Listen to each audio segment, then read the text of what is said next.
Hey there, welcome to Take Two. Today I'm going to talk a little bit about how you can mute someone in Bigo Live.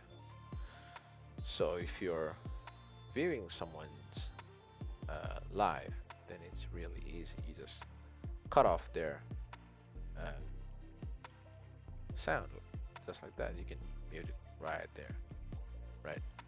So that's a way when you're viewing someone. Now, if you're doing a video live, then it is absolutely easy. It's very easy to get a different device, like a streaming device that has a mute macro button, right?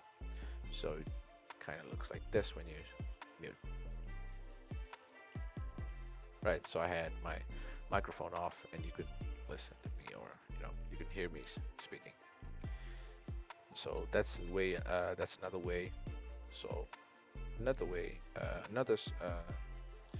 let's say a situation is you're in a video call and you're again in a live video call. So there should be a button, or there should be an icon in your interface, a microphone icon that if pressed will mute you. So if this content helped you, make sure to like, share and subscribe to the channel. Thank you.